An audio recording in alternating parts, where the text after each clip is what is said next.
Assalamualaikum warahmatullahi wabarakatuh. Nama saya Dean Yusa. Saya dari kelas A1 Fakultas Hukum dengan NIM 231070+026. Di sini saya akan menjelaskan sedikit tentang pajak. Membayar pajak itu sebenarnya salah satu kewajiban bagi warga negara. Mengingat pajak itu adalah sumber dari adanya infrastruktur atau pembangunan bagi negara tersebut. Dengan membayar pajak, diharapkan dana tersebut berguna bagi seluruh masyarakat.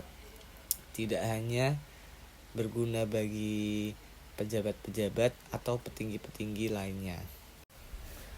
Bahkan membayar pajak pun sudah masuk ke dalam Undang-Undang Dasar 1945 Pasal 23A yang inti dari isi pasal tersebut ialah pajak adalah memaksa atau tidak bisa diabaikan.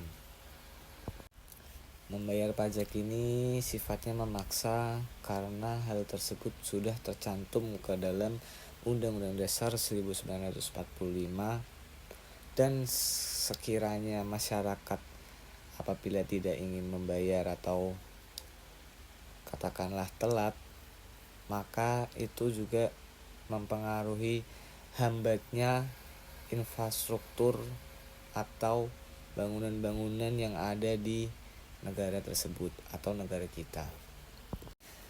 Dengan membayar pajak, masyarakat pun juga bisa menikmati manfaat dari pajak itu sendiri, seperti fasilitas umum yang ada, yaitu jembatan, jalan tol, jalan raya, dan lain sebagainya. Jika seorang individu tidak ingin membayar pajak, maka hal tersebut akan mendapatkan konsekuensinya. Mengingat kembali, membayar pajak itu sudah masuk ke dalam Undang-Undang Dasar 1945. Sebagai warga negara yang taat dan ingin membayar pajak, maka warga negara tersebut harus paham apa itu pajak dan harus mengetahui manfaat dari pajak dan fungsi dari pajak ataupun cara membayar pajak. Di sini saya akan mengasih gambaran kecil manfaat dari pajak tersebut bagi masyarakat maupun bagi negara.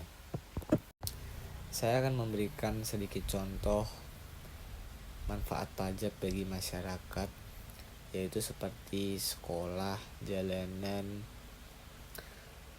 rumah sakit, dan fasilitas umum lainnya. Dan gak juga berhenti sampai situ.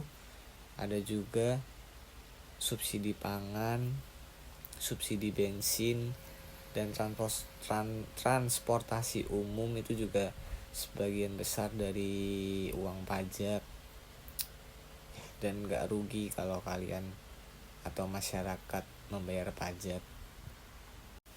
Dan ada pula manfaat pajak bagi negara juga. Salah satu contoh kecilnya yaitu pajak ini digunakan untuk pengeluaran tidak produktif. Contohnya untuk pembangunan anak yatim dan untuk pembangunan pertahanan negara tersebut. Sekian untuk penjelasan pajak kali ini dari saya. Apabila ada salah kata atau salah pengucapan, mohon dimaafkan. Sekian, wassalamualaikum warahmatullahi wabarakatuh.